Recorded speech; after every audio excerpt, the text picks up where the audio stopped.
Rheumatoid arthritis and ankylosing spondylitis are the same. 100% not. Rheumatoid arthritis affects the peripheral joints. Ankylosing spondylitis will affect only the spine, plus or minus peripheral joint. Ankylosing spondylitis is a predominantly spinal disease which affects the spine. It does not affect predominantly the peripheral joints. Rheumatoid arthritis is predominantly an arthritis which affects the peripheral joints, uncommon to affect the spine. Even if it affects the spine, it will only affect the cervical spine. Nothing. So they're totally different. Rheumatoid arthritis, RA factor will be positive.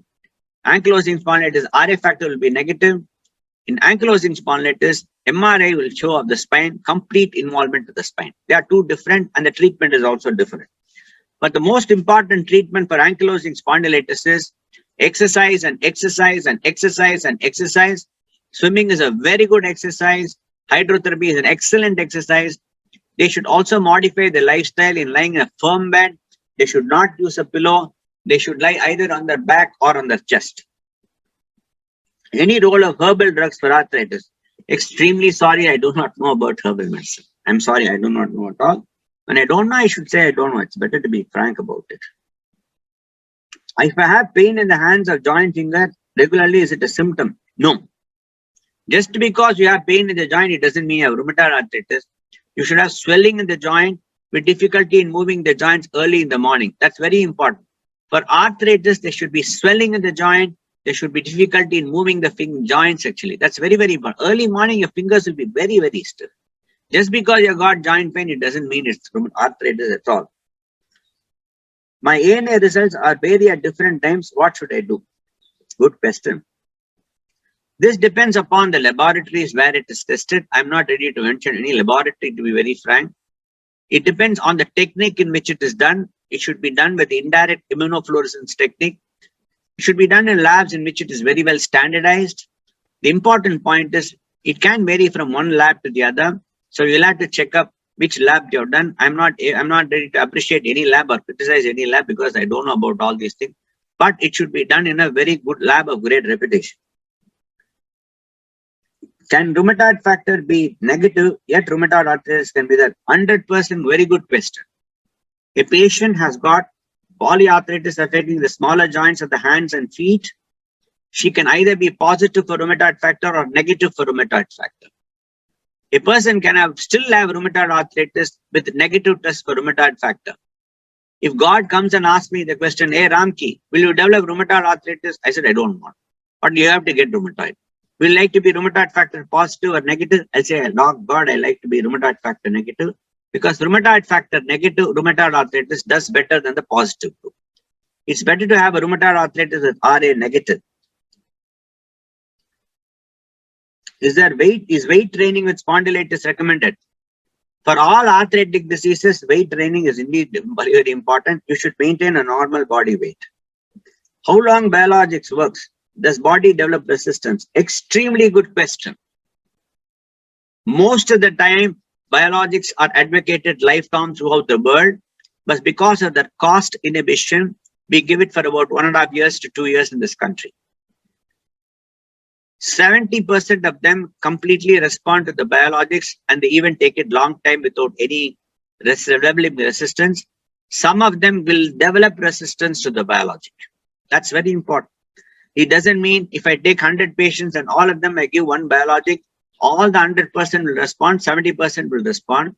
In that 70% who respond, 20% may not have any response to treatment after 1 year or 2 years. That is very important. One question. Can one get TB with biologics? Absolutely relevant question. Biologics suppress the immune system, especially in a country like India where tuberculosis is endemic. It can cause flare-up of tuberculosis.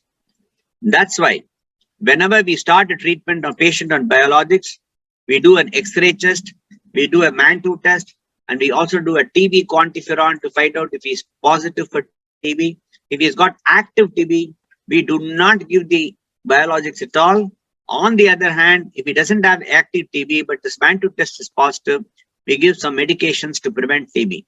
TB is very, very important. It occurs in less about 1 to 1.2% in patients and biologics. Advice to control RA apart from medication: nutritious diet, coping with arthritis, lifestyle modification, drug compliance, doctor compliance, no self-medication. Do your exercise daily. Is there any possibility of getting polyarthritis after COVID? Yes. This COVID is a very dangerous fellow. No? It has multiple avatars of presentation. Anything, even hair fall can be a presentation, I think, after 3-4 years. Fortunately, I had hair fall before I developed COVID. I didn't develop COVID before the era. I'm fine, no problem.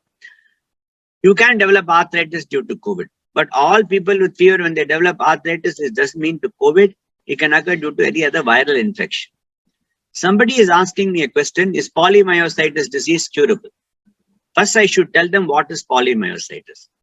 Polymyositis is a disease, a rheumatological disease, when the body's defense system starts fighting the muscle, when patients have difficulty in raising their arm above the shoulder above their head, when they have difficulty in standing up from the squatting posture, when they have difficulty in climbing upstairs, when they have difficulty in raising the neck above the pillow, and sometimes they can have problems in difficulty of swallowing also. That's called polymyositis. Myositis means inflammation. Myositis means inflammation of the muscle. Poly means multiple muscles are inflamed. That means multiple inflammatory muscle disease. Now, it has, how to treat it? The treatment of polymyositis is first to diagnose it, and the medication of choice will be steroids. Sometimes we give methotrexate, sometimes we give biologics also. Good question. Ankylosing spondylitis, any chance to spread to some other people? 100% no. None of the rheumatological diseases are infectious in nature. This happens when one of the couples get an arthritis. They come and say, will my wife develop arthritis or my husband develop arthritis? And arthritis is not sexually transmissible at all. Only thing, hereditary may be there, but less than 0.5% or say 0.3% or something like that. It is not infectious. It is not infectious at all. Is spondyloarthritis very serious?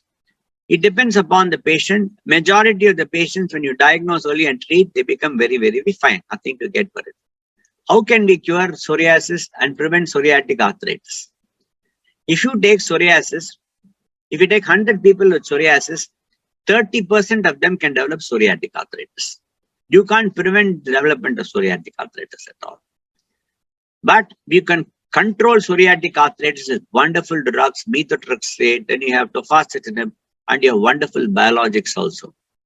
If clinical exome gene panel is negative, HLA-B27 negative, anti-CCP negative, anti-TSTA negative, ENA profile also negative, within normal limits, with rash in the body, polyarthralgia, loin pain, abdominal pain, ulcers in the ileum, have any possibility of adult inflammatory syndrome? Extremely sorry, I think you have to be seen by the rheumatologist, because just giving you a consultation with just a few words, I think is a little dangerous. It's not right on my part to give you a clinical diagnosis without seeing you. One person is saying, I am a patient of yours since 2007. Earlier, 2020, you have suggested me to take indomethacin, but I'm facing gastric problem. My dear friend, if you have any problems, you can consult me and take.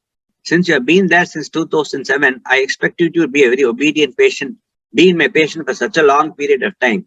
I would appreciate you see me in person, because this sort of consultation will get all of us into trouble.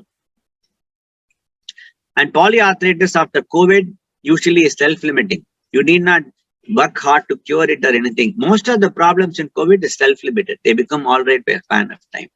No need to just give some painkillers and they have the arthritis secondary to COVID. If one has RA, psoriasis, and varicose veins, will they be treated parallel or in sequence? See, varicose veins is nothing but tortuosity of the veins in the lower limb. All of them can be treated parallelly. For the psoriasis, you can see the dermatologist. For the rheumatoid, you can see the rheumatologist. For the varicose veins, you can consult a vascular surgeon. I have AS. What is the probability of my offspring getting it? Very relevant question. it is say less than 0.5%, 0.5 to 1%. If any injection for RA best or oral medicine is good for body, that depends upon the patient's disease activity. Majority of them respond very well to oral medications. When they do not respond to oral medications, we get into biologics. That is a rheumatologist's choice.